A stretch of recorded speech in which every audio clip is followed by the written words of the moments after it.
ఈ రాజశేఖర రెడ్డి గారికి చంద్రబాబు నాయుడు గారికి ఎలా ఉండే సార్ రిలేషన్? మాట ఇచ్చాడంటే అది జరగాలంతే.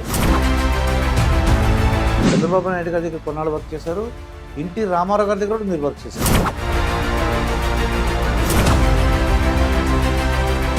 రాజశేఖర రెడ్డితో నేను డీల్ చేయడం ఆయన అపోజిషన్ లీడర్గా ఉన్నప్పుడు.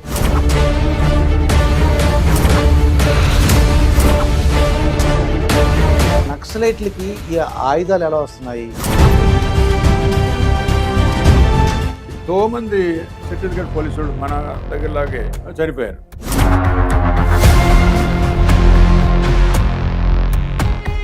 సిఆర్పిఎఫ్ వాళ్ళని 73 మంది చంపారు ఒక్క ఇన్సిడెంట్.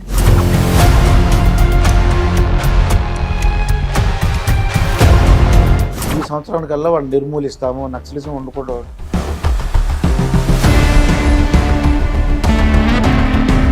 సరెండర్ అయిపోతే మళ్ళీ పోలీసు అరెస్ట్ చేస్తారేమో, ఇలాంటి భయాలు ఉంటాయి వీళ్ళకి. చంద్రబాబు నాయుడు గారు అటాక్ జరిగినప్పుడు మీరు బుల్లెట్ ప్రూఫ్ కార్లో ఆయన ఉండడం వల్ల పెద్ద ప్రమాదం జరగలేదు, ఎవరు చనిపోలేదు. ఈ అజ్ఞాతవాసం అన్నాడు, దీనివల్ల ఏంటి వచ్చింది అని మెల్లగా అందరూ బయటకు వచ్చారు, చాలా మట్టుకు వచ్చారు.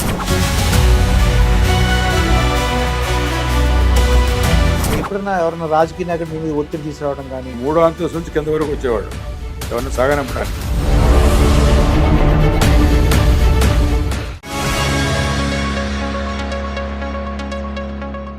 మాస్టర్తో మాట మంతి కార్యక్రమానికి స్వాగతం. నేను మీ మాస్టర్ దుర్గాప్రసాద్. ఈరోజు మనతో పాటు రిటైర్డ్ డీజీపీ హెచ్జే దొరగారు ఉన్నారు. సార్ నమస్కారం. సార్ నమస్కారం.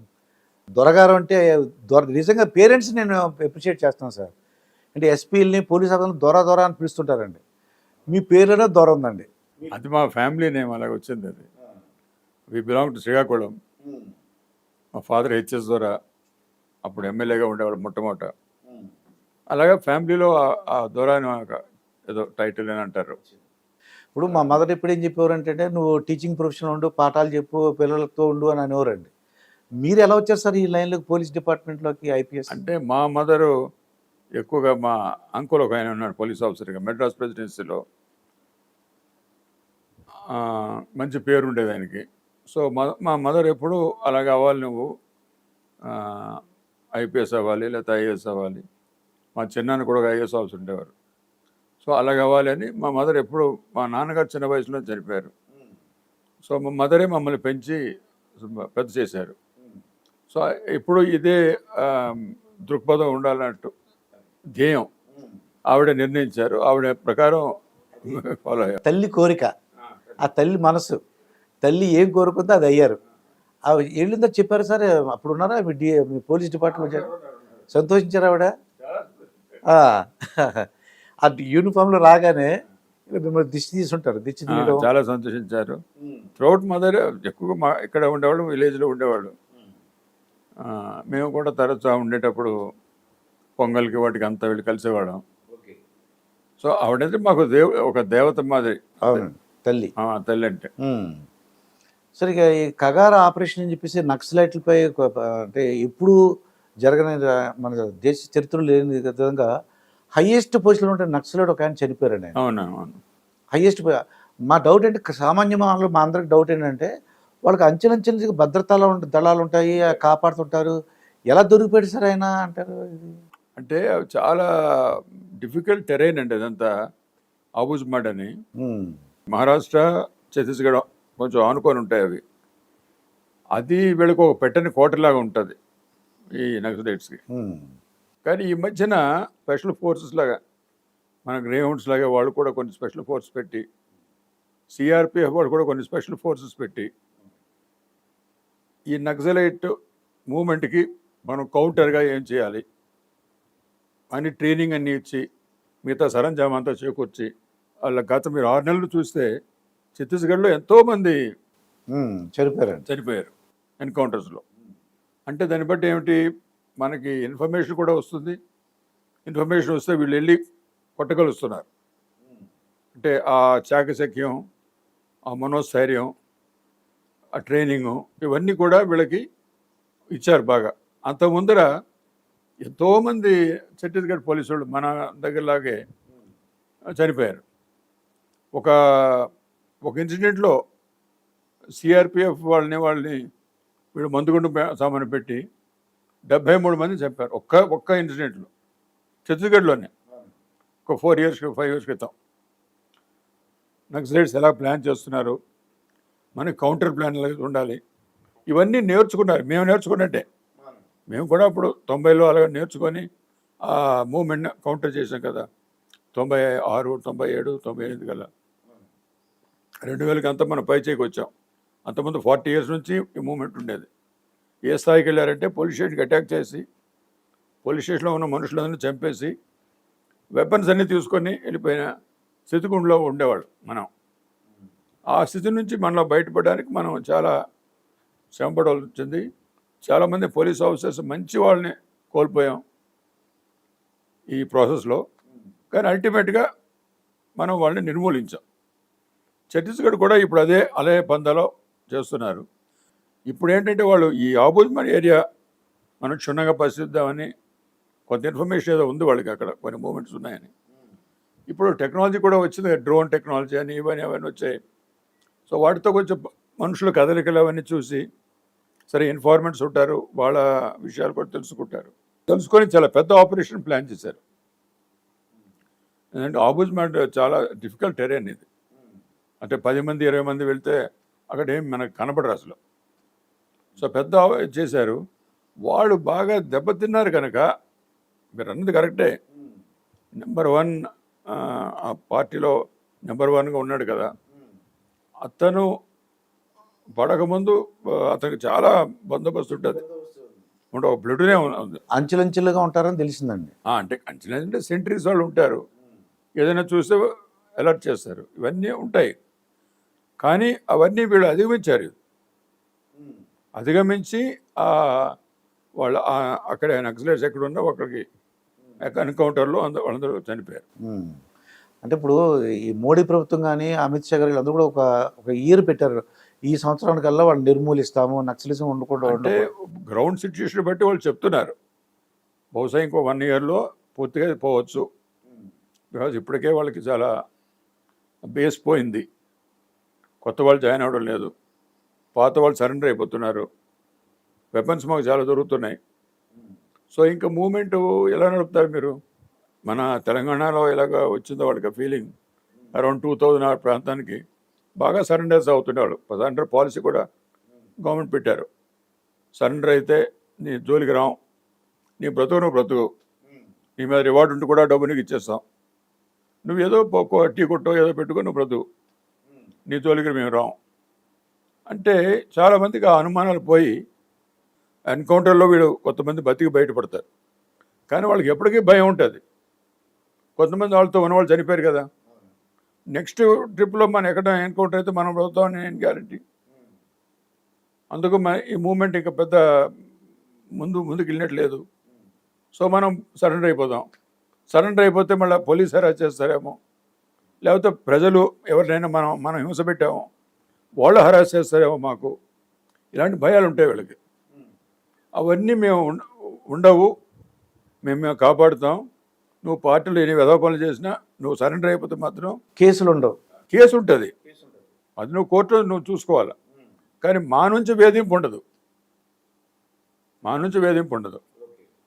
అని అంటే చాలామంది అప్పుడు వచ్చారు.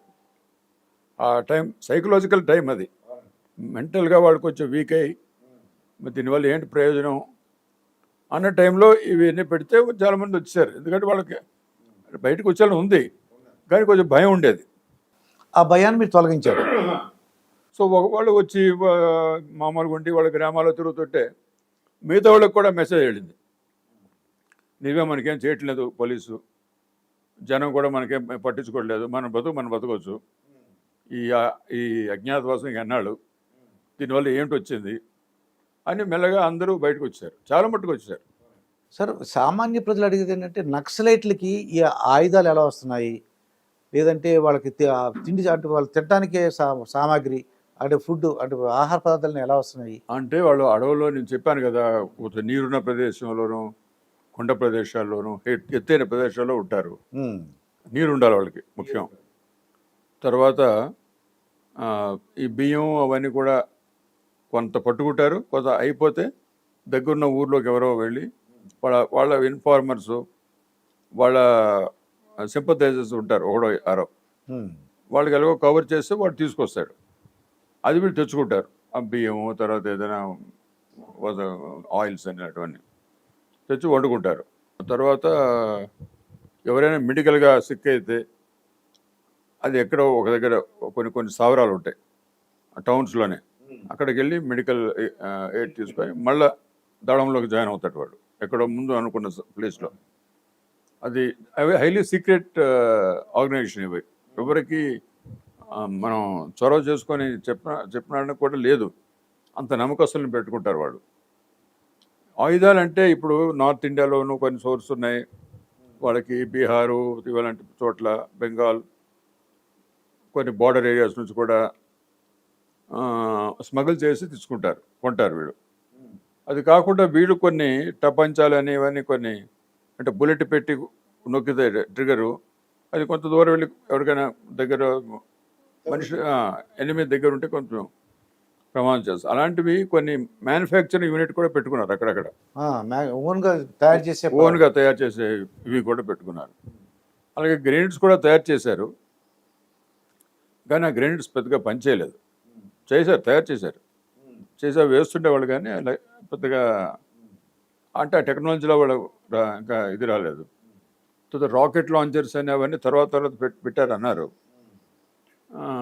కానీ ఎక్కువగా మన ఆయుధాలే చాలా ఉన్నాయి వాళ్ళ దగ్గర. పోలీస్ స్టేషన్ అటాక్ చేసి 12-15 ఆయుధాలు తీసుకెళ్ళిపోయేవాడు కదా. అవునండి. ఈస్ట్ గోదావరిలో కూడా ఒకసారి అయింది. అంటే ఎవరిని చంపలేదు, అటాక్ చేసి వెపన్స్ అని తీసుకుని వెళ్ళిపోయారు, ఎవరిని చంపలేదు. అలాగే కొన్ని పోలీస్ స్టేషన్లో చాలా, వెస్ట్ మన ఆదిలాబాద్లో మొత్తం ఒక పోలీస్ స్టేషన్ అందరినీ చంపేసి ఆ వెపన్స్ తీసుకుపోయారు. ఖమ్మంలో ఒక పోలీస్ స్టేషన్ అటాక్ చేసి చాలామందిని చంపేశారు, 13 మందిని, ఎంతమంది, ఆ వెపన్స్ అన్ని తీసుకుపోయారు. ఛత్తీస్గఢ్లో కూడా చాలా స్థావరాలు అటాక్ చేసి మొత్తం వెపన్స్ తీసుకున్నారు. ఒరిస్సాలో కూడా తీసుకున్నారు. వాళ్ళది పైచేయి ఉండేది అప్పుడు ఈ వెపన్స్ అన్నీ తీసుకునేవాడు వాడు.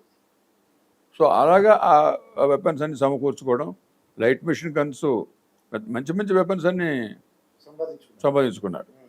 సంపాదించుకొని దాంతో మళ్ళా పోలీసుల మీద ప్రతీకారం.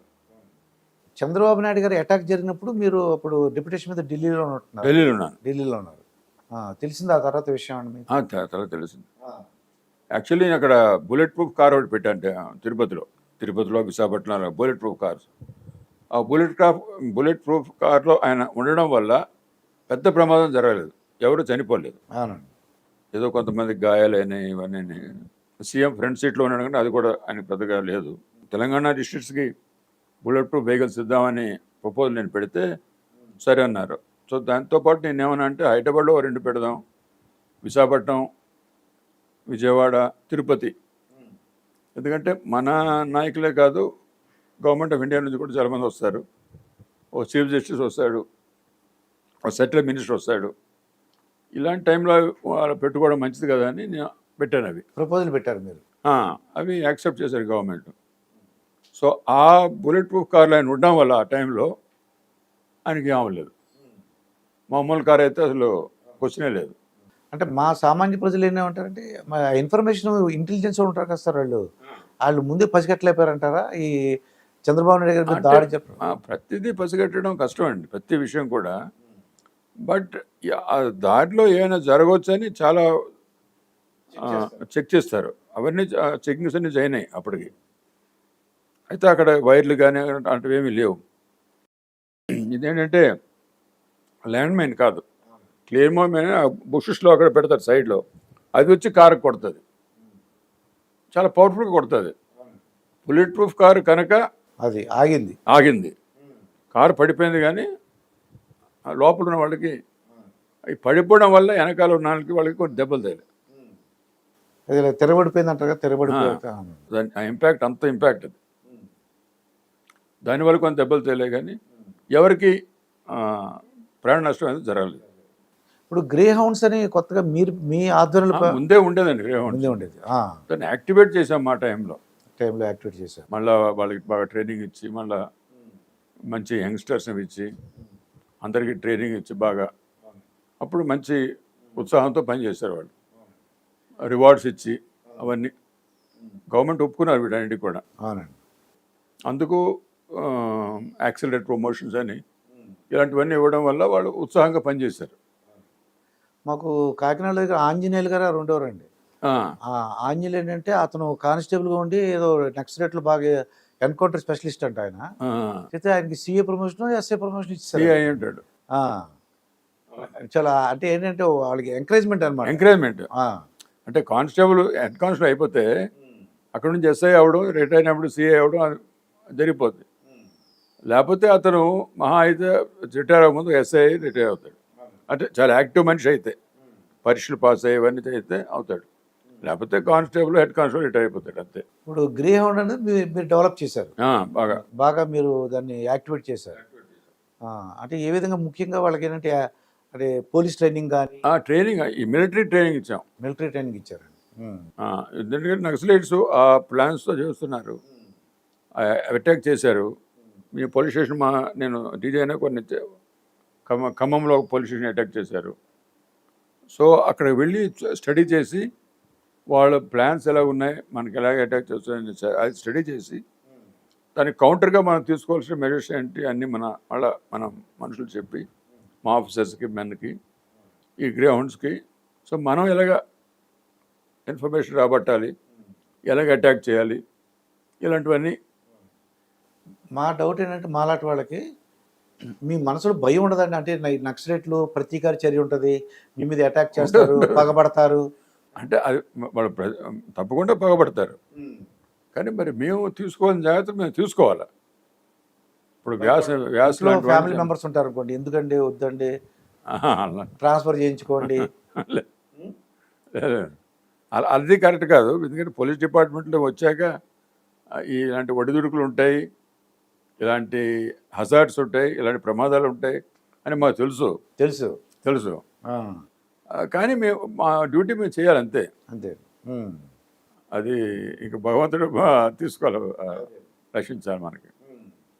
ఇప్పుడు చంద్రబాబు నాయుడు గారు సీఎం అంటే ఎన్టీ రామారావు గారు రెండోసారి అయిన తర్వాత ఆయన దగ్గర నుంచి సీఎం పదవి చంద్రబాబు నాయుడు గారు వచ్చిందండి. అప్పుడు కూడా మీరు ఇక్కడ లేనట్టున్నారు. ఇక్కడే ఉన్నాను. నేను క్రైమ్ బ్రాంచ్లో అట్లా ఉన్నాను. క్రైమ్ బ్రాంచ్లో ఉన్నారు. అంటే మా డౌట్ ఏంటి, ఇంటెలిజెన్స్ వాళ్ళు ఉంటారు కదా, సీఎం గారికి చెప్పాలి కదండి, ఏమంటే మీ మీద కుట్ర జరుగుతుంది, మీకు వెన్నుపోటు పొరుస్తారట. అప్పుడు అలాగే వచ్చే సర్కమ్స్టెన్సెస్ వచ్చాయి. అలాగే ఆ ఇంటెలిజెన్స్ వాళ్ళు కూడా మరి అంటే ఎన్టీ రామారావు తెలియక మొత్తానికి తెలియలేదు ఆయనకి, లక్ష్మీభారతి గారు కానీ తెలుసు వాళ్ళకి, ఎమ్మెల్యే వెళ్ళిపోతున్నారని ఇవన్నీ 1-2 రోజుల ముందే తెలుసు. కానీ మరి ఎవరి దృక్పథం వాళ్ళది కదా, అంత ధైర్యం చేయలేమో అనేసి ఎన్టీ రామారావు గారికి భరోసా అనుకున్నాడు. బట్ వాళ్ళేమో కొంచెం మనస్పర్ధలు వచ్చి అటు వెళ్ళిపోయారు. సో చంద్రబాబు నాయుడు అనుకున్నారు. ఇంకా అవన్నీ మనకు తెలిసినవే కదా. చంద్రబాబు నాయుడు గారి దగ్గర కొన్నాళ్ళు వర్క్ చేశారు, ఎన్టీ రామారావు గారి దగ్గర కూడా మీరు వర్క్ చేశారు. ఎన్టీ రామారావు దగ్గర చాలా కాలం చేశాను, చాలా కాలం ఇంటెలిజెన్స్ హెడ్గా. చంద్రబాబు నాయుడు వచ్చాక నాకు డీజీగా చేశాడు తర్వాత. డీజీపీగా. అంటే ఇంటెలిజెన్స్ అంటే ఏం మీ బాధ్యత ఏంటి సార్? ఎన్టీ రామారావు గారికి ఏ విధంగా సహాయం చేసేవారు మీరు ఇప్పుడు సీఎంగా? సహాయం ఏంటంటే స్టేట్ మొత్తం పరిస్థితులు ఎలా ఉన్నాయి, గవర్నమెంట్కి వ్యతిరేకంగా ఏమైనా కొన్ని మందులు ట్రై చేస్తున్నారా, మన పాలసీలు సరిగా గ్రౌండ్ లెవెల్లో ఉన్నాయా, లేకపోతే అది అధికారంగా మా ప్రజలు ఇబ్బంది పడుతున్నారా, ఇలాంటి విషయాలు కొన్ని చెప్పి గవర్నమెంట్ ఆఫ్ ఇండియాతో మన కనెక్షన్స్ ఎలాగ ఉండాలా, ఏ విషయాల్లో వాళ్ళు మిస్అండర్స్టాండింగ్ వస్తే అవి మనం లేకుండా చేయడం, ఇలాంటివన్నీ ఆ మొమెంట్లో ఏమొస్తాయో అవి చెప్పి అవి సార్ట్అవుట్ చేసుకోవాలి. మనం ఆ గొడవలు లేకుండా మనం చేసుకోవాలి.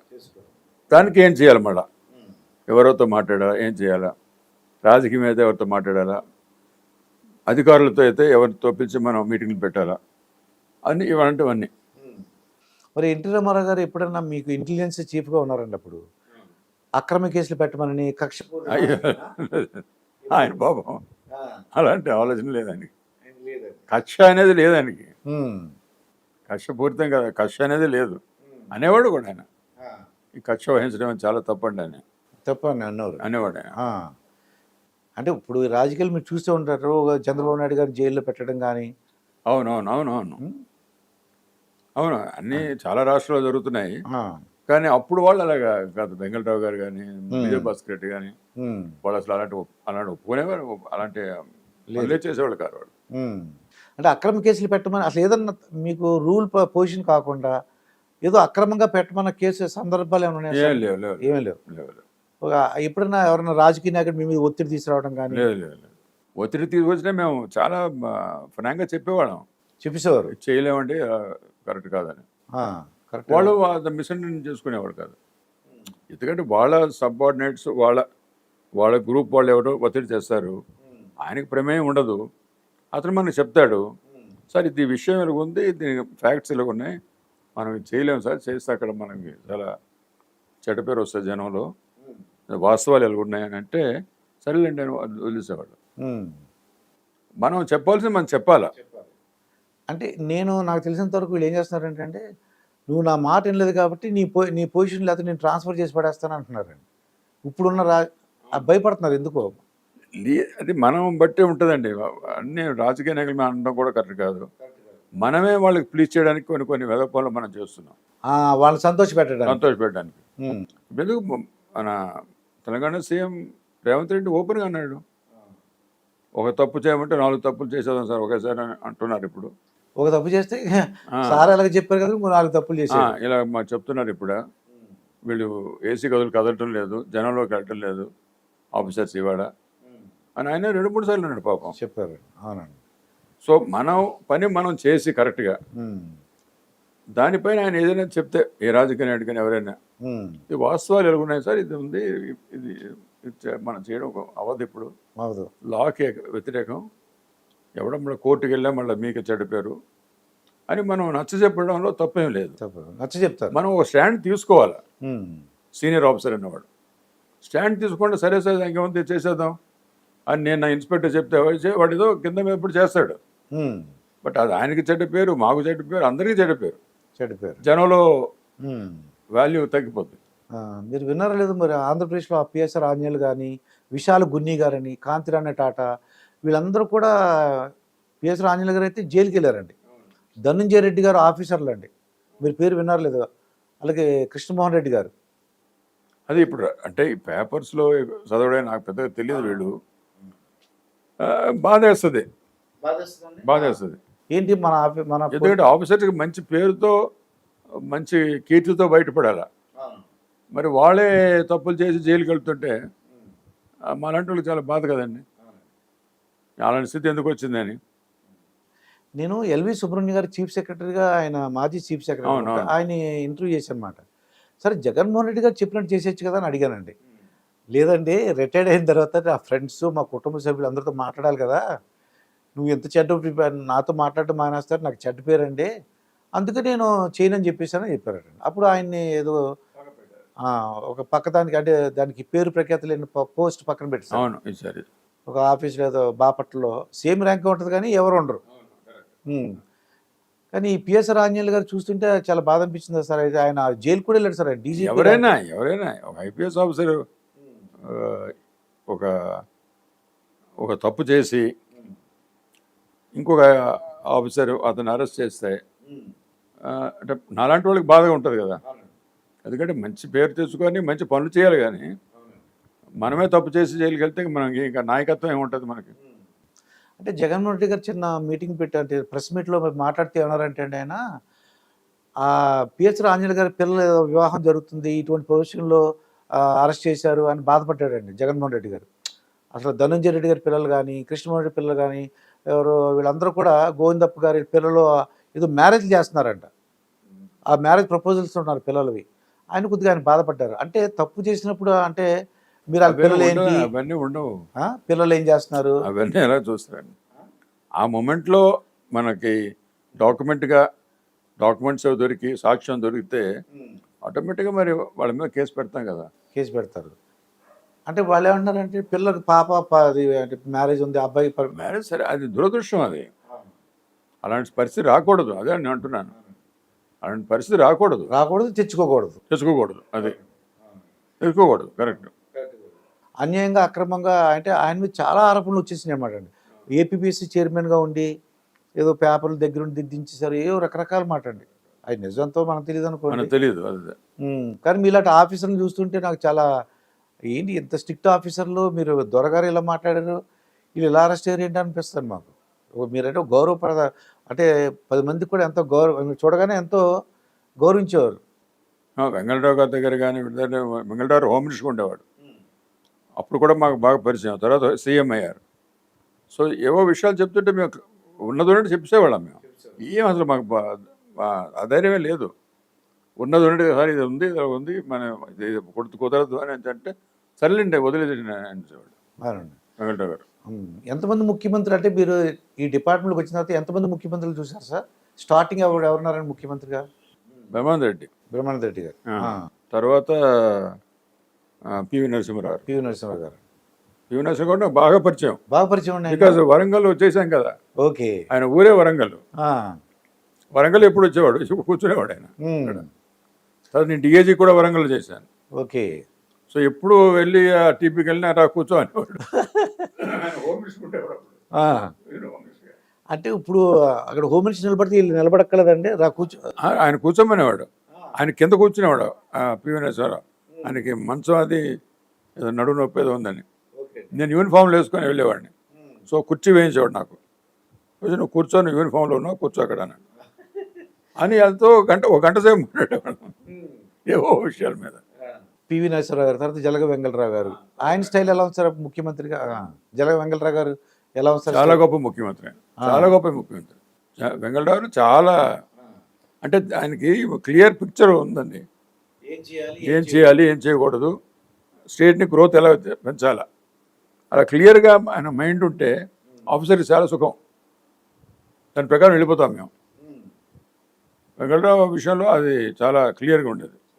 ఆయన కూడా చాలా క్లిష్ట పరిస్థితి ఎదుర్కొన్నాడు మొదట్లో.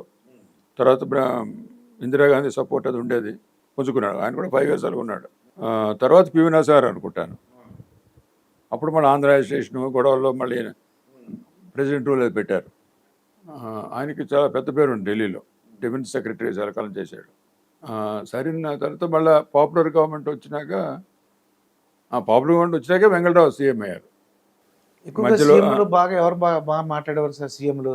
ఆ పనితీరు ఎలా ఉండేదని ఒక్కొక్కరిది ఒక్కొక్క బాగుండేది. విజయభాస్కర్ రెడ్డి కూడా చాలా పెద్ద మనిషి అండి. చాలా అది చీప్ ట్రిక్స్ అవన్నీ ఆయనకి ఇష్టం లేదు. చాలా హుందాగా ఉండేవాడు. ఎవరికి ఇవ్వాల్సిన గౌరవం ఇచ్చేవాడు ఆయన. చాలా చాలా హాయిగా ఉంటుంది ఆయన దగ్గర పనిచేయడం. ఇది విజయభాస్కర్ గారు. తర్వాత చెన్నారెడ్డి అండి. అమ్మ చాలా మంచి సీఎం. అయ్యో ఆనెస్ట్ ఆఫీసర్ చాలా రెస్పెక్ట్ ఇస్తాడు ఆయన. చెన్నారెడ్డి గారు ఆయనకేవో ఆయన ఉండవలసిన ఆయనకునే మనకు అనవసరం. మన పనిలో ఆయన ఇంటర్ఫియర్ కాడు. బాగా పనిచేస్తే అప్రిషియేట్ చేస్తాడు. And very sharp. ఆయన వెరీ షార్ప్ అండ్ అసెప్టివ్ చెన్నారెడ్డి గారు. అంటే 1000 కోట్లు సంపాదించాలి డబ్బులని అటువంటి ఆలోచనలు సీఎంలు ఉన్నాయి సార్ మీ ఆధ్వర్యం మీరు చేసినప్పుడు? డబ్బులు తినేద్దాం, డబ్బులు. ఇక ఎన్టీ రామారావు గారి గురించి మీకున్న సాన్నిధ్యం చెప్పండి. ఎన్టీ రామారావుతో బాగా సాన్నిధ్యం. ఎవరిని పిలిచేవారు సార్? దొరగారు అని పిలిచేవారే? దొరగారిని పిలిచారు. చాలా గౌరవం చేస్తాడు అవతల వాడిని. ఆ 3వ అంతస్తు నుంచి కింద వరకు వచ్చేవాడు ఎవరిని సాగనంపడానికి. మిమ్మల్ని కాదు, ఎవరైనా ఒక ex minister, Congress minister invitation ఇచ్చాడు అనుకోండి, ఆయన సాగనంపడానికి కింద వరకు వచ్చేవాడు. ఓకే, పైనుంచి కింద వరకు వచ్చి ఆయన కారు ఎక్కినాక మళ్ళీ వెళ్ళేవాడు లోపలికి. ఆయన ఏదో ఎక్స్ మినిస్టర్, ఏదో ఎక్కడో ఈయనకి తెలిసి ఉండొచ్చు. బట్ ఈయన సీఎం కదా ఇప్పుడు. అవునండి. అయినా సరే అంత మర్యాద చేసేవాడు. వాళ్ళు అనేవాళ్ళు మా ఓన్ సీఎం అయితే ఇలా రావడని. చాలా గౌరవంగా ట్రీట్ చేశాడు. ఆఫీసర్స్ కూడా చికాకు పడ్డం అదేమీ లేదు. బయట ఏదో పుకారు పడ మాట్లాడతారు కానీ అదేం లేదు. కరెక్ట్ కాదండి. ఇప్పుడు గారు అని పిలుస్తాడు ఇప్పుడు దొరగారు. నేను ఆయన కొడుకు వయసులో ఉంటాను నాకు. ఆ టైంలో కొడుకు కంటే ఇంకా చిన్నవాడిని ఉంటాను నేను. బట్ ఇప్పుడు దొరగారే, దొరానే ఇప్పుడు రోసయ్య గారు వీళ్ళు దొరాని అంటారు, తప్పేం లేదు. అవును.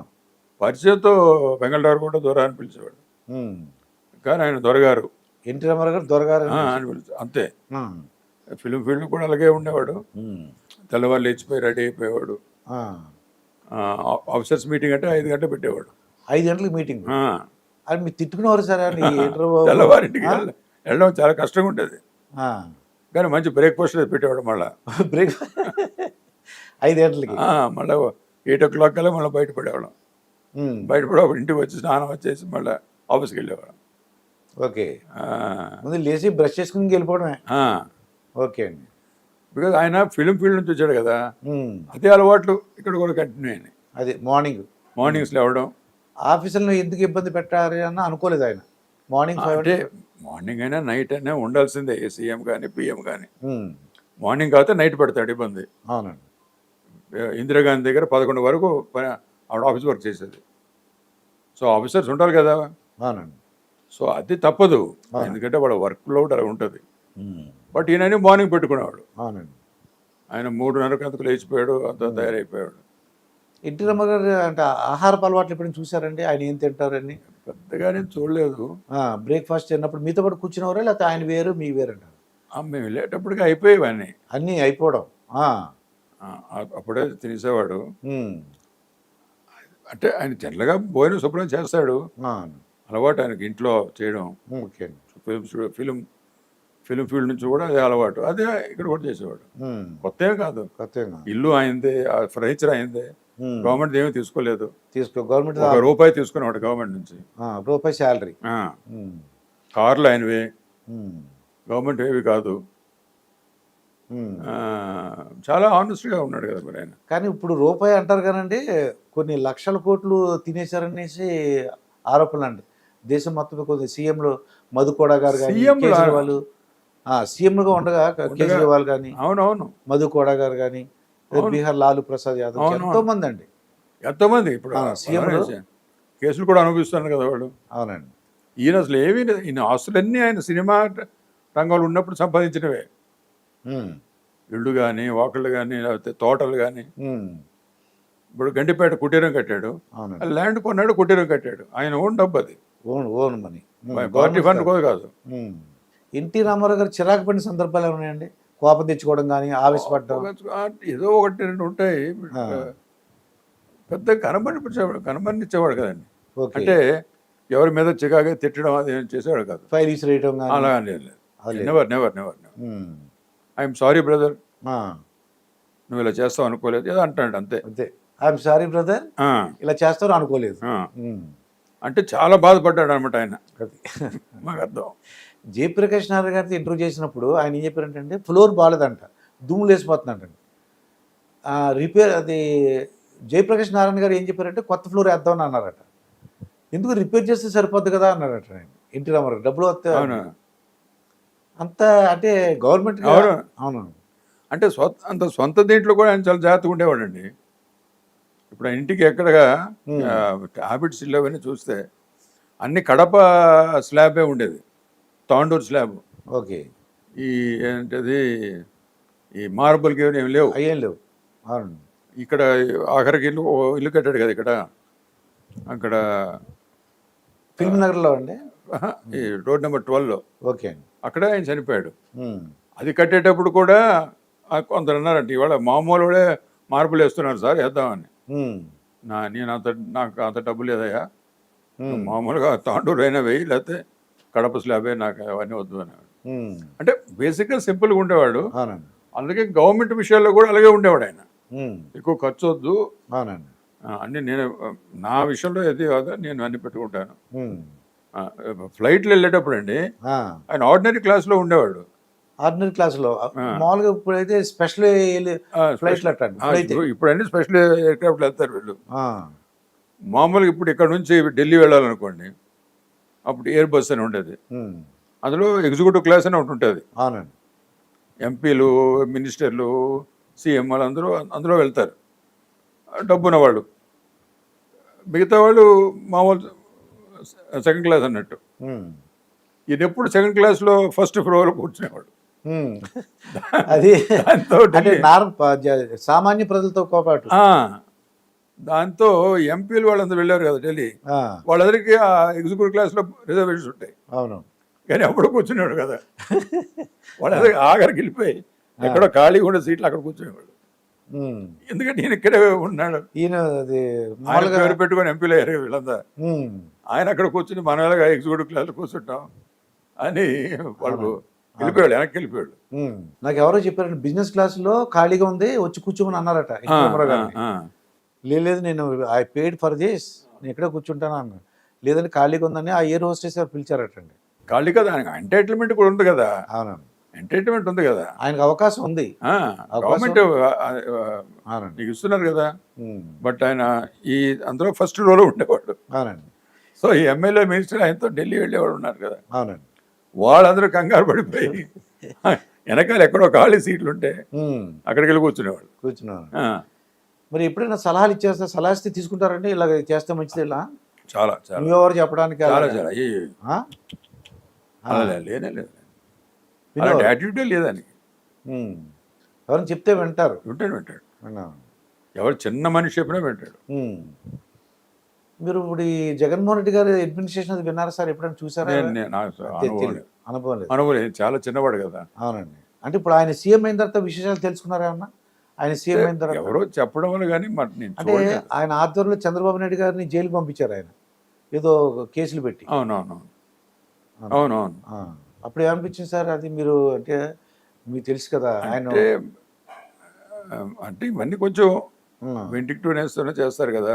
అదే అంటే కొద్దిగా ప్రతీకార చర్యలాగా, ఆ, కక్షపూర్తి చర్య. ఆ, అంటే ఏంటి, మీరు ఆయన దగ్గర ఒక డీజీగా ఉన్నారు, ఆ. మరి ఆయన డీజీ చేసిన వ్యక్తి ఆ చంద్రబాబు నాయుడు గారు మాజీ సీఎం, ఆయన జైలు కూర్చున్నారు. అప్పుడు మీకు ఎలా అనిపిస్తుంది అండి? దాని నుంచి బయట రావాలి. బయట రావాలి, రాజకీయంగా మీరు దెబ్బలాడాలి. అది రాజకీయంగా. ఆ, ఉమ్. ఈ ప్రభుత్వ యంత్రాంగాన్ని ఉమ్. దాని గురించి కక్ష సాధింపు గురించి వాడకూడదు. వాడకూడదండి. వాడితే మళ్ళీ వాళ్ళు పోటీకి వస్తే వాళ్ళు వాడతారు, మళ్ళీ మీరు వస్తే మీరు వాడతారు. ఉమ్.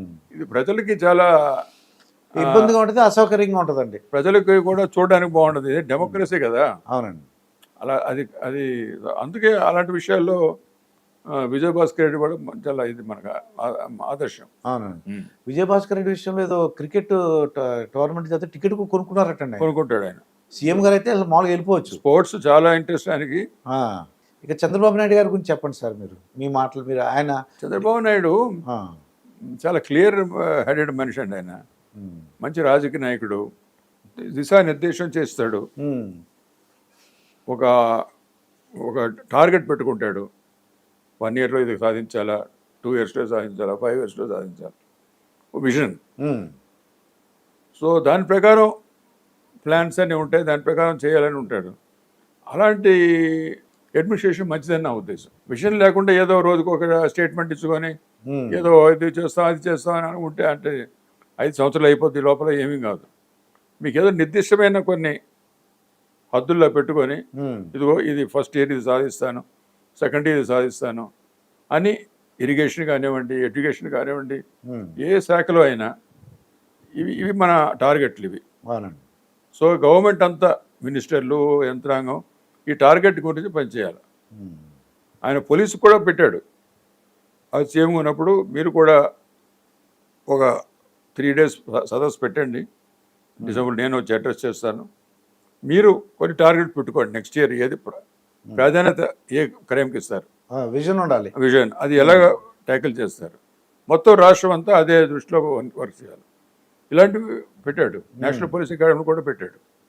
ఆయన ఉమ్. ట్రైనింగ్కి చాలా ప్రాధాన్యత ఇచ్చేవాడండి ఆయన. ఎవరైనా పెద్ద మంచి స్పీకర్ ఎవరైనా వచ్చారు Hyderabad, all IAS, IPS, IFS వాళ్ళు పిలిచి ఉమ్. మన జూబ్లీ హాల్లోనే ఎక్కడో ఆయన చేత లెక్చర్ ఇప్పించేవాడు. ఆఫీసులు ఇన్స్పైర్ చేయడం, ఇన్స్పైర్ చేయడం ఇండైరెక్ట్ గా మంచితనం. మంచిది. అంతేగాని ఎలాగా డబ్బులు సంపాదించాలి, ఎలాగ నేను ఆ, అలాగా ఎత్తుగడలు వేయండి, అక్రమ కేసులు పెట్టండి. లేదు అట్లీస్ట్ నాకు అలాంటి ప్రాబ్లమ్స్ ఏం రాలేదు ఆయన. ఉమ్. అంత అదర్ హ్యాండ్ మా వర్క్ కూడా చాలా సపోర్ట్ చేశాడు ఆయన. ఈ ఎక్స్ట్రీమిస్ట్ వర్క్ వీటికి కూడా అవునండి.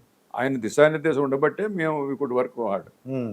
ఆయన హోమ్ మినిస్టర్ దేవేంద్ర గౌడ్, ఉమ్. తర్వాత మాధవ్ రెడ్డి గారు, ఉమ్. వీళ్ళందరూ చాలా పనిచేశారు అప్పుడు. అంటే మిగతా లెజిస్లేటివ్ అసెంబ్లీ మెంబర్స్ని వాళ్ళని అవునండి. కూడా కూడగట్టుకోవాలి కదా. అవునండి. మావాళ్ళు కూడా చనిపోతున్నారు, మరి వాళ్ళని కూడా మన మొరాల్ పోకూడదు కదా. సో ఈ విధంగా అన్ని విధాలుగా ఆయన చాలా సపోర్ట్ ఇచ్చాడు. ఇవ్వటం వల్ల మేము మా లక్ష్యం ఛేదించాం. ఈ రాజశేఖర రెడ్డి గారికి చంద్రబాబు నాయుడు గారికి ఎలా ఉండేది సార్ రిలేషను? నాకు తెలియదు. మీకు తెలియదు. రాజశేఖర రెడ్డితో నేను డీల్ చేయడం ఆయన అపోజిషన్ లీడర్గా ఉన్నప్పుడు, ఎవరు మన ఎన్టీ రామారావు సీఎం ఉన్నప్పుడు ఆయన అపోజిషన్ లీడర్ కదా. అవునండి. సో ఇంటెలిజెన్స్లో నేను ఒకప్పుడు ఆయనతో కూడా డీల్ చేసేవాడిని. ఆయన మిగతా వాళ్ళు బాపిరాజు వీళ్ళందరూ ఉంటారు, కాంగ్రెస్ కనుమూరు బాపిరాజు గారు, వీళ్ళందరితో మాట్లాడేవాడు. బట్ ఎవరు మన రాజశేఖర రెడ్డి కూడా చాలా కట్టేసుకుంటేవాడు మనిషి. మాట ఇచ్చాడంటే అది జరగాలంతే. బట్ యాజ్ సీఎం నేను ఇక్కడ లేనప్పుడు, అప్పుడు లేరు, ఢిల్లీలో ఉన్నాను. బట్ ఢిల్లీలో కలుసుకునేవాడిని, చాలా బాగా మాట్లాడేవాడండి. అంటే మంచి అవగాహన ఉన్న వ్యక్తి ఆయన కూడా. అవునండి, మంచి అవగాహన ఉన్న వ్యక్తి. ఎక్కువగా మీరు లిక్కర్ కేసులని వింటున్నారు అంటే ఢిల్లీ కానీ ఆంధ్రప్రదేశ్ కానీ తమిళనాడు కానీ చూస్తే లిక్కర్ కేసులని అది ఈజీ మనీ లాగా అయిపోయింది సార్ రాజకీయ. ఇసుక మైనింగ్ అప్పుడు ఆ టైంలో మీరు చెప్తుంటే మీరున్నప్పుడు డీజీపీ ఉన్నప్పుడు అంత రాజకీయ నాయకులు అంత ఐడియా లేదేమో అని నేను అనుకోవటం. ఇసుక వీటి మీద అప్పుడు అంత లేదండి. బట్ ఈ లిక్కర్లో చాలా మందికి మొదటి నుంచి గొడవలు వచ్చాయి. ఇప్పుడు ఎంజీ రామచంద్రన్ టైంలో కూడా ఏదో వచ్చింది అక్కడ. అంటే ఏదో ఒక మామూలు పెట్టుకోవడం. అవునండి. అంటే బ్రూవరీస్ కార్పొరేషన్ ఉంటుంది, వాడికి ఎవరు అమ్ముతారో ఏదో ఎంత పర్సంటేజ్ అని. అవునండి. అలాగా తీసుకునేవాళ్ళండి అని అంటారు. అవునండి. జనరల్గా ఇప్పుడు ఆంధ్రప్రదేశ్లో అదే గొడవ ఉందండి. 3,000 కోట్లు ఏదో జరిగింది, స్కామ్ జరిగింది అని చెప్పేసి ప్రభుత్వంలో ప్రతిపక్షం దెబ్బలాడుకుంటున్నాయి. చూడాలి మరి ఏం జరుగుతుంది. అదే కేసు ఏదో చూస్తున్నాం అన్నారు. పవన్ కళ్యాణ్ గారిది ఎప్పుడైనా పరిచయం ఉందా సార్? అంటే ఉంది కానీ రాజకీయాల్లో ఈ మధ్య నేను ఎప్పుడు కలలేదు. అసలు మీకు మరి ఎప్పుడు రాజకీయ అంటే విజయ రామారావు గారు ఆయన మినిస్టర్ అయ్యారు సార్, మీకు కూడా రాజకీయ అవకాశాలు వచ్చినాయి సార్? చాలా వచ్చాయి రాజకీయ అవకాశాలు, చాలా వచ్చాయి. చంద్రబాబు నాయుడు రమ్మన్నాడు నన్ను, జైపాల్ రెడ్డి పిలిచాడు, సోనియా గాంధీ తీసుకెళ్తాను, మంచి రాజకీయ కుటుంబం అనేది, శ్రీకాకుళం నువ్వే ఎంపీ అవుతావు అన్నారు. నేను అన్నా నాకు రాజకీయం ఏది ఇష్టం లేదయ్యా, నాకు రిటైర్మెంట్ అయినాక నేను ఏదో బయటగా ఉంటాను. నేను ఇన్నాళ్ళు 40 years గవర్నమెంట్లో చేసి సడన్ గా రాజకీయాలు దూకడం అంటే కష్టం నాకు. బికాజ్ రాజకీయాలను దగ్గర నుంచి చూశాను కదా ఇంటెలిజెన్స్ వాటిలో. అవును, అది చేయడం చాలా కష్టం అండి మనకి, చాలా కష్టం. చిరంజీవి గారు కూడా మిమ్మల్ని పిలిచినట్టు? చిరంజీవి గారు కూడా యాక్చువల్ అల్లు అర్జున్ పిలిచాడు అప్పుడు. పిలిచి ఏంటంటే అదే కొత్తగా రాజ్యం పార్టీ పెట్టారు అండి, మీరు రావాలి దొరగారు రావాలి. మా వాళ్ళు కూడా శ్రీకాకుళం కొంతమంది అన్నారు మీరు వస్తే బాగుంటుంది అని. అంటే రాజకీయం నాకు ఇష్టం లేనప్పుడు మరి ఈ పార్టీ ఆ పార్టీ అని లేదు కదా, మరి అదంతా వద్దండి ఇప్పుడు అని. ఇప్పుడు ప్రెషర్ పెట్టలేదండి వచ్చే అని చెప్పేసి? అలాగే ఎప్పుడు కూడా ప్రెషర్ పెడితే నేను చెప్పేసేవాడిని కదా క్లియర్గా, నాకు ఆ దృక్పథం లేదు, నేను రాను, మీ పార్టీ కాదు ఏ పార్టీ నేను రాను చెప్పేవాడిని. మీకు ఏంటి దొరగారు మీకు ఉన్నప్పుడు నిజంగానే నీతి నిజాయితీలో మీరు దొరగారు సార్, పేరు తగ్గదానికి నీతి నిజాయితీలో దొరగారు, ఇక దాంట్లో టాప్ మోస్ట్ అనమాట. ఇక్కడ చూస్తుంటే మరి పోలీస్ ఆఫీసర్లు అరెస్ట్ అయిపోతున్నారండి.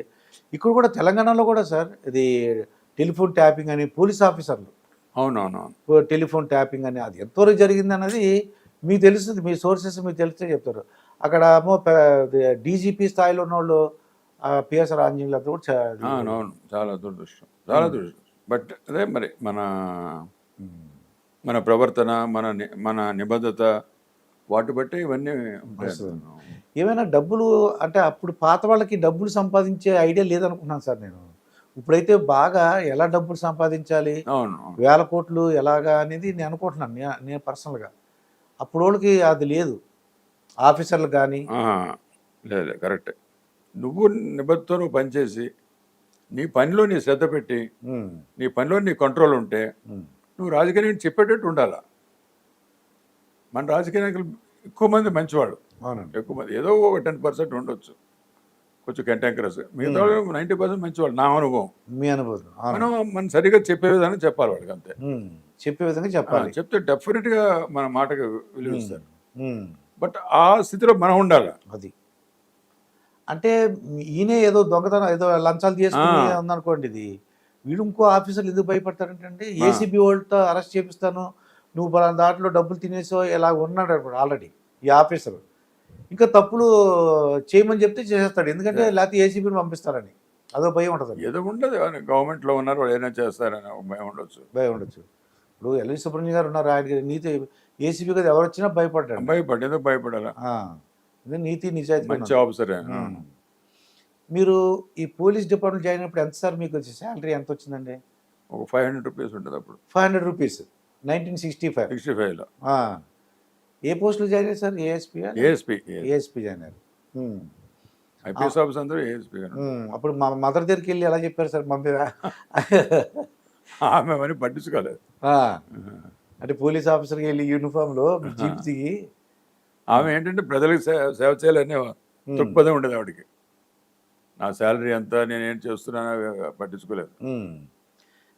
డీజీపీ రిటైర్డ్ అయినప్పుడు ఎంత వచ్చింది సార్ శాలరీ? మేము రిటైర్ అయినప్పుడు కూడా మ్యాక్సిమం వాజ్ ఒక 1 lakh అండ్ ఆర్డ్. 1 lakh. ఇప్పుడు పెన్షన్ ఎంత అంటే 2002 3. 2002 అలాగా. ఇప్పుడు ఎంత వస్తుందండి పెన్షన్? పెన్షన్ పెరిగింది మాకు, ఎందుకంటే పే కమిషన్స్లో పెన్షన్ పెరిగింది. ఇప్పుడు 2 lakhs అది గ్రాస్ వస్తే కానీ అందులో ట్యాక్స్ అయిపోతాయి. ట్యాక్స్ పోతుంది మొత్తానికి అయితే ఒక 1.5 పెన్షన్ వస్తుంది. ఆ ట్యాక్స్ పక్కన తప్పు పెడితే 2 lakhs వస్తుంది మీకు పెన్షన్. అంటే ట్యాక్స్ పోను 1.5 వస్తుంది. 1.5 lakhs అలా వస్తుంది ట్యాక్స్ పోను. ఇప్పుడు రాజకీయాలు చూస్తుంటే మీకు ఏమనిపిస్తుంది? రాజకీయాలు కానీ పోలీస్ మీ పేపర్లో కానీ న్యూస్లో కానీ పేపర్స్లో చదువుతున్నాం. మాకు యాక్చువల్గా ఎవరితో పెద్ద సంబంధం లేదు. ఏమనిపిస్తుంది అని చూసినప్పుడు అన్ని? అది కొంచెం బాధగా ఉంటుంది. కానీ అక్కడ కూడా అక్కడక్కడ కొంతమంది మీరు చూస్తుంటారు చాలా మంచి పనులు చేస్తున్నారు. అవునండి. ఇప్పుడు సైబర్ క్రైమ్ పెద్ద ప్రాబ్లం అయిపోయింది. అవునండి. మా వాళ్ళు చాలా మంచి పనులు చేస్తున్నారు, తెలంగాణ పోలీసు అంతా కూడా. అవునండి. అలాగే కొన్ని డెకాయిటీస్ అనండి, కొన్ని రాబరీస్ అనండి, చాలా కేసులు పట్టుబడుతున్నాయి. అవునండి. వాళ్ళంతా మళ్ళీ వస్తున్నారు, వాళ్ళు ఇస్తున్నారు. లా అండ్ ఆర్డర్ చాలా ఎఫెక్టివ్ ఉంది. సో ఇలాంటివి ఉన్నాయి. కానీ ఈ సివిల్ కేసెస్లో వీటిలో ఉండడం, అది పేపర్స్లో రావడం, వాటి వల్ల డిపార్ట్మెంట్ అందరికీ చెడ్డ పేరు వస్తుంది. కొంతమంది బాగా చేసేవాళ్ళు కూడా ఉన్నారు, ఇప్పుడు కూడా చేస్తున్నారు కూడా. కానీ ఇది బాగా హైలైట్ అవుద్ది కదా. అవునండి. అప్పుడు డిపార్ట్మెంట్కే ఇప్పుడు మొన్న ఏదో పేపర్లో వేశాడు, ఏదో 12 మంది ఏసీ వాళ్ళు యాక్షన్ తీసుకున్నారు 12 ఆఫీసర్స్ మీద, పోలీస్ ఆఫీసర్. అవునండి. సో వాళ్ళ వల్ల డిపార్ట్మెంట్ అంతా చెడ్డ పేరు వస్తుంది. ఒకళ్ళు వస్తే మొత్తం అందరూ కూడా అదే అంటారు. అది దానివల్ల. అవునండి. ఇప్పటికీ చేసేవాళ్ళు బాగా చేస్తున్నారు, పని చేస్తున్నారు ఫీల్డ్లో. ఇప్పుడు మీరు ఆర్టీసీ దానికి కూడా చైర్మన్గా చేసిన ఎండీగా ఉన్నారు. ఇప్పుడు తెలంగాణలో బస్సు ఫ్రీ అంటున్నారు, అక్కడ ఏపీలో కూడా బస్సు ఫ్రీ అంటున్నారు. దీనిపై ఏమంటారు సార్? అంటే ప్రజలు ఏమనుకుంటారంటే వాళ్ళ ఓట్ల గురించి ప్రజలు ట్యాక్స్ కట్టిన డబ్బుల్ని ఉచితాలకు ఇచ్చేస్తున్నారు, వాళ్ళ ఓట్ల గురించి ఉచితాలకు ఇస్తున్నారు. చూస్తుంటే కదా, అంటే డబ్బులు ట్యాక్స్ కట్టిన ఉంటారు కదండి, ఆడు బాధ. ఇప్పుడు ట్యాక్స్ కట్టిన వాళ్ళు ఉంటే వాళ్ళ బాధ. మీరు ఫ్రీ ఇచ్చినప్పుడు కూడా నా ఉద్దేశం ఏంటంటే బాగా బీద వాళ్ళకి ఇవ్వండి మీరు ఫ్రీ. బీద వాళ్ళు ఇప్పుడు 50,000 60,000 తెచ్చుకున్న అమ్మాయి ఏదో కంప్యూటర్ దీంట్లో ఉంటుంది, ఆవిడకి ఫ్రీ ఎందుకు ఇవ్వాలి మీరు టికెట్? ఆవిడ బస్ టికెట్ కొనుక్కొని వెళ్తుంది ఊర్లోకి. అవునండి. ఇప్పుడు మండల్స్లో వీటిలో ఉంటారు చూడండి. అవునండి. ఫస్ట్ 5 kilometers 10 kilometersలో ఉంటారు. అది జెన్యూన్ ప్యాసింజర్స్. వాళ్ళు ఏదో ప్రాబ్లం వచ్చి ఓ హాస్పిటల్కి వెళ్ళడం, ప్రాబ్లం వచ్చి మండల హెడ్ క్వార్టర్స్ ఆఫీస్కి వెళ్ళడం, అలాంటి వాళ్ళకి విదిన్ ది డిస్ట్రిక్ట్ సన్నకారు అంటే వాళ్ళకి మీరు ఫ్రీగా ఇవ్వండి. అంతేగాని డిస్ట్రిక్ట్ ఎవరు వెళ్తారు? డిస్ట్రిక్ట్ కొంచెం ఉన్నతమైన వాళ్ళే వెళ్తారు. మరి అవునండి. రోజు మనం ఎందుకు వెళ్తాం ఇంకో జిల్లాకి? శ్రీకాకుళం నుంచి విశాఖపట్నం ఎందుకు వెళ్తాను నేను? అవునండి. మన విశాఖపట్నం శ్రీకాకుళం ఎందుకు వెళ్తాను? సో అలా పరిమితం చేసి యాక్చువల్గా గ్రామస్తులకి వాళ్ళకి కొంచెం భేద స్థితిలో ఉన్న వాళ్ళకి ఫ్రీ అండితే అది బాగుంటుందండి. అంతేగాని అక్రాస్ ది టేబుల్ అందరికీ ఇచ్చేస్తున్నామంటే మరి గవర్నమెంట్ అంత పెట్టుకోవాలి కదా, మళ్ళీ ఆర్టిస్ట్కి ఇవ్వాలి కదా. మీరు చెప్పింది బాగుంది సార్. ఏంటంటే ₹1,00,000 వచ్చే సాఫ్ట్వేర్ ఇంజనీర్ లేడీ గర్ల్ ఉందనుకోండి, ఆ గర్ల్కి ఫ్రీయే. అవును. రోజు 100 రూపాయలకి లేకపోతే 500 సంపాదించుకుని ఆవిడ కూడా ఫ్రీ అంటే అది న్యాయం కాదు కదా, అది కరెక్ట్ కాదు. అది నేను అంటున్నాను. అలాంటి కంట్రోల్ చేసుకుని తెల్ల కార్డు ఉండాలి, ఏదో ఒకటి మనం క్రైటీరియా పెట్టాలి. ఒక ఫస్ట్ లేకపోతే మా జిల్లాలో లేకపోతే మండల్లో ఉమ్. నువ్వు మండలంలో తిరగడానికి నువ్వు పలానా మండల ఆ, మీ మండల హెడ్ క్వార్టర్స్కి వాటికి నువ్వు ఫ్రీగా వెళ్ళు. డిస్ట్రిక్ట్ హెడ్ క్వార్టర్స్ నీకు ఏం పని ఉంటుంది అవును. అంటే ఆ ఏరియా వరకు తిరగచ్చు, ఆ, డిస్ట్రిక్ట్ వరకు ఆ, లేకపోతే maximum డిస్ట్రిక్ట్ వరకు పెట్టుకోండి. ఉమ్. అంతవరకు పెట్టుకుంటే మనకు అది న్యాయం. అవునండి. మరి ఇలా ప్రతిదీ మీరు చేసుకొని వెళ్ళిపోతుంటే ఉమ్. మీరు తర్వాత డబ్బు వాళ్ళకి పే చేయలేకపోతే ఆర్టీసీకి అవును. అది కుంటి బండి అయిపోద్ది. ఉమ్. అప్పుడు మళ్ళీ ప్రజలు మిమ్మల్ని తిడతారు, అవును. ఏంటి ఏదో బస్సులు ఉన్నాయి, ఉమ్. బస్సులు రీప్లేస్ చేయట్లేదు, ఉమ్. డొక్కు బస్సులు వస్తున్నాయి అని అంటారు. అవునండి. బాగా సంతోషం కలిగిన సంఘటనలు అంటే బాధ కలిగిన సంఘటనలు కూడా ఉన్నాయి సార్ ఏమైనా జీవితం మీ ఎక్స్పీరియన్స్లో మొత్తం మొత్తం 40 years వర్క్ చేసి ఉంటారు మీరు. 40 అవర్స్ చేశాను. ఉమ్. అంటే నేను సడన్గా ఏం చెప్తాను మీరు అంటే అంటే బాగా సంతోషంగా అంటే అవార్డ్స్ మీకు చాలా అవార్డ్స్ వచ్చి ఉంటాయి, రివార్డ్స్ వచ్చి ఉంటాయి. అవార్డ్స్ పెద్ద నేను ఇంపార్టెన్స్ ఇచ్చేవాడిని కాదండి. ఆ. అవార్డ్స్ చాలా వచ్చాయి. అప్రిషియేషన్ సీఎంస్ పిఎంస్ అందరి నుంచి వచ్చింది. ఉమ్. అప్పుడు వాజ్పేయి గారు ఉండేవాళ్ళు, తర్వాత అద్వానీ గారు ఉండేవాళ్ళు. అన్ని మీటింగ్స్లో మమ్మల్ని పొగిడేవాళ్ళు, చాలా బాగా చేస్తున్నారు ఏపీ పోలీస్ అని. ఉమ్. అది పెద్ద ఇది కాదు, అంటే అది మా మెన్ అంతా వాళ్ళతో అందరూ కష్టపడిన దానికి ఉమ్. ప్రతిఫలం. బట్ ఎవరైనా ఒక ఆర్డినరీ పర్సన్ దగ్గరకు వచ్చి ఆయన ప్రాబ్లమ్ని సార్ట్అవుట్ చేసి ఆయన ఏదో ఇంటి స్థలమో లేకపోతే ఇంకో స్థలమో ఉమ్. అలా చాలామంది చేశాను నేను. చేశారు. అబ్బో వాళ్ళు నాకు లెటర్స్ రాసినా ఉమ్. లేకపోతే ఎప్పుడైనా కలిసినప్పుడు కలిసినప్పుడు గుర్తు చేసినా ఆ, అది నాకు చాలా ఆనందంగా ఉంటుంది. అవునండి. ఎవడో తన స్థలాన్ని ఎవడో ఆక్రమించుకున్నాడు అండి. ఆ. మీలాంటి వెళ్ళి పోలీస్ ఆఫీసర్ వెళ్తే ఆ, ఇప్పుడు ఏమంటారు తెలుసా, డబ్బులు ఇస్తే ట్యాకిల్ చేస్తారు. డబ్బులు ఇవ్వడం ఇప్పుడు ఇది సివిల్ కేసు నేను చేయండి అన్నమాట. అవును. రెండు రకాలుగా కత్తి ఆడవైపు ఉంది. ఆ, అదే డబ్బులు ఇస్తే అంటే అలా ఉంది ప్రజలు. అలాగే ఉంది. సో అది మనం నిజంగా ఈ ఆపదలు ఉన్నాడు ఆదుకున్నాం అనుకోండి, వాడు 10 సంవత్సరాలు ఎక్కడో కలిసి మాట్లాడుతుంటాడు, అయ్యా నేను అప్పుడు మీ దగ్గరికి వచ్చాను, మీరు ఇలా చేశారు నాకు అని. ఐ ఫీల్ హ్యాపీ అలాంటివి. సార్ ఇంకోటి ఏంటంటే రాజకీయాల్లో ఉండి లేడీస్ ఉంటారు కొంతమంది రాజకీయవేత్తలు, ఆడవాళ్ళు. అవును, ఆడవాడు. వాళ్ళు ఆర్థిక నేరాలు చేశారు, బాగా డబ్బులు సంపాదించారు, కోట్లు మైన్స్ వాళ్ళని మైన్స్ వాళ్ళకి బెదిరించి, లేదంటే ఇంకో ఇండస్ట్రీ వాళ్ళు బెదిరించి ఇస్తావా ఇవ్వా అని. ఆ లేడీస్కి ఏమైనా ప్రిఫరెన్స్ ఇవ్వమంటారా? వాళ్ళు అరెస్ట్ చేయకూడదు అంటారా? వాళ్ళు చేసిన నేరం ఉంటే చేస్తారే మరి, వాడు కంప్లైంట్ ఇస్తే చేస్తారు మరి. కంప్లైంట్ ఇచ్చినా ఆడవాళ్ళ కదా వదిలేయని అంటారా? ఎలా అలా ఎలాగ అవుతారు? ఉం? అలాగే అవుతుంది. ఆడవాడైనా మగవాడైనా ఆ, నేరమే కదా. నేరమే. ఆడవాళ్ళు పాపం పాత మినిస్టర్ చేసింది, ఎక్స్ మినిస్టర్ లేదు. చేసింది. ఆ, అవే కుదరదు, అది చట్టం ముందే కుదరదు. అవునండి. చట్టం ముందు ఎవరైనా సమానం. అది సామాన్యం కదా. ఆడవాళ్ళైనా. మనం కేసు ఉంటే కేసు పెడతాం కదండి. అదే కానీ మీ ఆధ్వర్యంలో ఎప్పుడైనా రాజకీయ నాయకులు జైలుకి వెళ్ళడం జరిగింది సార్? బాగా అంటే మినిస్టర్లు కానీ ఏదైనా ఆరోపణల మీద? ఆ రోజుల్లో లేవండి అవన్నీ. లేవు. నాకు ఇమీడియట్గా నేను చెప్పలేకపోతున్నా. చెప్పలేకపోతున్నారు. అవునండి. తర్వాత మీ దగ్గరికి పోస్టింగ్కి వచ్చేవారు సార్ జనరల్గా ఆఫీసర్స్? లేదు. అక్కడ ట్రాన్స్ఫర్ చేయండి, ఇక్కడ ట్రాన్స్ఫర్ చేయండి రావడానికి? అంటే అవన్నీ మాకే ఇచ్చేవాళ్ళు అధికారం. హోమ్ మినిస్టర్తో మేము డిస్కస్ చేసుకునేవాళ్ళం, చేసుకొని ఈ కారణాల వల్ల వీళ్ళకి ఇక్కడ వేస్తున్నా అని చెప్పేవాళ్ళం అంతే. తర్వాత ఆర్డర్స్ ఇచ్చేవాళ్ళు. అలాగే ఐపీఎస్ ఆఫీసర్స్ కూడా సీఎంతో డిస్కస్ చేసేవాళ్ళం, సీఎం సరే అని ఆర్డర్స్ ఇచ్చేవాళ్ళు. ఇంకా హోమ్ మినిస్టర్లు కొన్ని ప్రభుత్వాలు అయితే సార్ హోమ్ మినిస్టర్ పేరండి, అదేంటి ప్రజలకు చెప్పడానికి హోమ్ మినిస్టర్ పలానా క్యాస్ట్ వాళ్ళకి ఇచ్చాం, పలానా వర్గానికి ఇచ్చామని. కానీ చేసేవాళ్ళంతా వేరుగా ఉంటారండి. ఆఫీస్ వీళ్ళు సంతకాలు పెట్టడమే ఆ హోమ్ మినిస్టర్.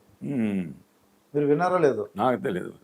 మీ దగ్గర ఎలా ఉన్నారు సార్ హోమ్ మినిస్టర్లు? ఎవరెవరు చేసే? అయ్యో చాలా మంచివాడు ఉన్నారు. ఎవరెవరు సార్? దేవేంద్ర గౌడ్ విన్నాను నేను. దేవేంద్ర గౌడ్, మాధవరెడ్డి కూడా. మాధవరెడ్డి గారు మైనండి డీజీగా ఉన్న టైం. ఆ, చాలా గొప్ప హోమ్ మినిస్టర్స్. హోమ్ మినిస్టర్స్ అంటే ఏంటి సార్ వాళ్ళ గొప్పతనం ఏ విధంగా? అంటే మా అవసరాలు అర్థం చేసుకొని, సమాజం అవసరాలు కూడా అర్థం చేసుకొని, పనులు ఎక్కడ ఇంటర్ఫియర్ అయ్యేవాడు కాదు. ఇంటర్ఫియర్ ఎక్కడ ఇంటర్ఫియర్ అయ్యేవాడు కాదు. ఒక ఎమ్మెల్యే ఏదో పొరపాటు చేస్తే అని ఆ నైట్ అరెస్ట్ చేస్తాం. రాయలసీమలో ఎవరో ఒక ఎమ్మెల్యే, తెలుగుదేశం ఎమ్మెల్యే. ఓకే. ఏమనలేదు హోమ్ మినిస్టర్, అరే మాకు ఒక మాట చెప్పుంటే బాగుండు అంటారు. మరి ఆ మూమెంట్లో మాకు ఎక్కడ నైట్ మీకు ఎక్కడ చెప్తాను, అలా అయిపోయిందని అన్నాను. ఆ నైట్ వెళ్ళిపోయి చేశారు. ఇప్పుడైతే మిమ్మల్ని అడుగుతారు సార్, మిమ్మల్ని సస్పెండ్ చేస్తారు. నువ్వు నాకు చెప్పకుండా ఎందుకు చేసావు అని చెప్పేసి చెప్పాలి కదా అని. కానీ ఇప్పుడు ఎమ్మెల్యేలో ఎన్ని కూడా కొంతమంది సార్ రాసలీళ్ళని మన ఆఫీసులు కూడా రాసులీళ్ళని వస్తున్నాయి సార్ అవి. మీ దగ్గర అలా అవి అలాంటి అవకాశం ఆడవాళ్ళు లేదు. ఉమ్, ఇప్పుడు కూడా అవి ఎంతవరకు రైజ్ ఉంటుందో మనకు తెలియదు. బట్ అలాంటి మనం we had complete control of department. ఇంకోటి ఏంటి త్వరగారు, మీరు పోలీసు అప్పుడు ఆ డిపార్ట్మెంట్ ఇప్పటికి తేడా ఏంటంటే ఇప్పుడు కెమెరా సిస్టమ్ అని సెల్ ఫోన్స్, ఎన్ని సెల్ ఫోన్ ఆధారంగా తొందరగా వాళ్ళు ఐడెంటిఫై చేయగలుగుతున్నారు. అంటే నేరం జరిగింది అనుకోండి, తొందరగా ఐడెంటిఫై అవునవును. చేయగలుగుతున్నారు. చాలా నేరాలు కెమెరాస్ వల్ల బయటకు వస్తాయి. అవును. తర్వాత ఒక లాడ్జ్లో ఉన్నారు ఒక అబ్బాయి అమ్మాయి, పోలీసులు భయపడేవారండి. మేము ఎప్పుడన్నా వెళ్ళినప్పుడు మన ఆధార్ కార్డులు ఉండేవి కాదు. కాకపోతే ఏంటంటే పెళ్ళి ఫోటోలు పెట్టుకునేవాళ్ళం అండి. ఫోటోలు పెట్టుకోవడమా మీ ఇద్దరం ఇదన్నా చూపించేవాళ్ళం. ఇప్పుడు అదేం లేదు సార్. ఇప్పుడు ఓహో, కుటుంబ సంబంధం ఒక అబ్బాయి ఒక అమ్మాయి ఏదైనా ఉండొచ్చు. అసలు కుటుంబ సంబంధాలు మారిపోయినండి అన్ని డెఫినేషన్స్. మీకు ఎంతమంది సార్ పిల్లలు? ఇద్దరు. ఇద్దరు. ఎంత పిల్ల ఏంటంటే అబ్బాయి అమ్మాయి? అబ్బాయి ఒక అమ్మాయి. అమ్మాయి ఇంగ్లాండ్ ఉంది. అమ్మాయి ఇంగ్లాండ్. అబ్బాయి గండిపేటలో ఉంటాడు. అక్కడ ఏదో కంప్యూటర్ కంపెనీకి పనిచేస్తాడు అమెరికాలో.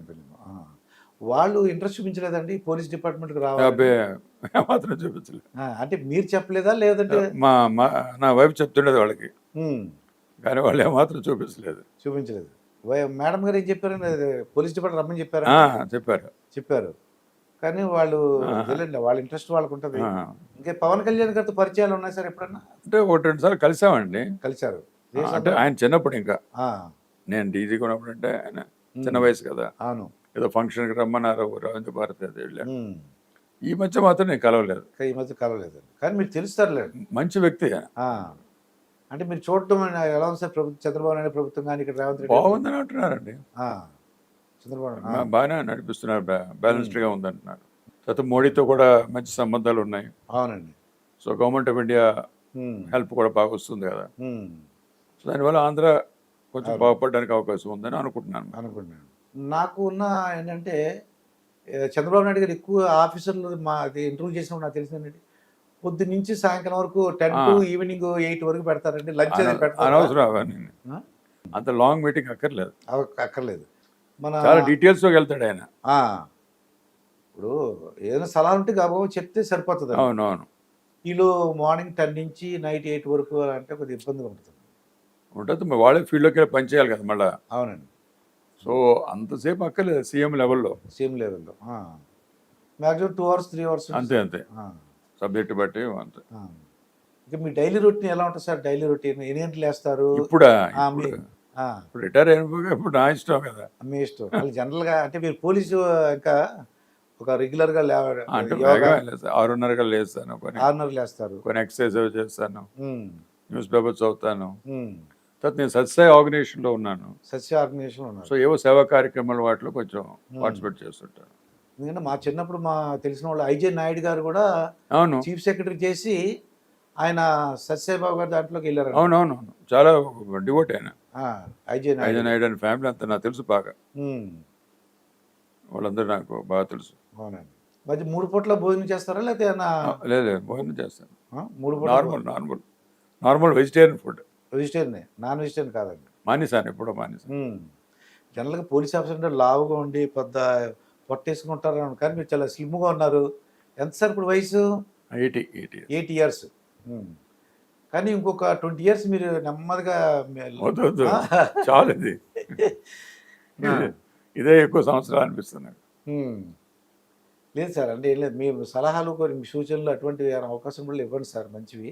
సమాజానికి మీలాంటి వాళ్ళు అంటే కాలేజీల్లోనూ ఏదైనా యూనివర్సిటీలో అవకాశం, అరే బాబు నేను ఇలా చేశాను చెప్తుంటాను. కొద్దిగా ఇన్స్పిరేషన్, కొద్దిగా ఇన్స్పైరింగ్గా ఉంటుందని నాకు కోరిస్తారు. అది అలాంటివైనా ఉంటే చెప్తుంటాను. మీరు మా వాళ్ళకి కూడా చెప్తాను.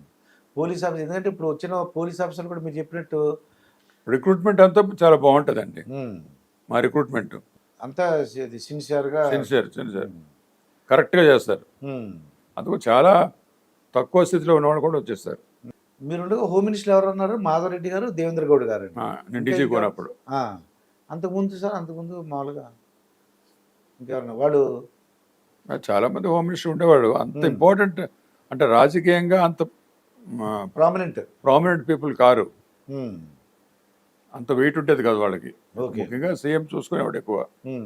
లా అండ్ ఆర్డర్ ఇవన్నీ సీఎంఏ కదా. అవునండి. చాలా మంచి విషయాలు చెప్పారు సార్ అన్నీ కూడా. ఇంకెప్పుడు కూడా మంచి ఏదన్నా ప్రజలకు ఉపయోగపడే ఉంటే కూడా మళ్ళీ ఇంకొకసారి ఇంటర్వ్యూ ఇద్దరు అలాగే తప్పకుండా తప్పకుండా తప్పకుండా. ఎందుకంటే అంటే మీలాంటి వాళ్ళు వస్తే మాకు ఇన్స్పైరింగ్గా ఉంటుందండి. అలాగే ఇప్పుడు 8 years అన్నారు. ఓహో, నేను ఇంకా కూడా వర్క్ చేయగలను నాకు ఒక సంతోషం ఉందండి నాకు. అలాగే తప్పకుండా తప్పకుండా. ఇదండి రిటైర్డ్ డీజీపీ హెచ్జే దొరగారితో జరిగిన ఇంటర్వ్యూ. మరొక ఇంటర్వ్యూతో మీ ముందుంటాను, మీ మాస్టర్ దుర్గా ప్రసాద్. నమస్కారం సార్. నమస్కారం.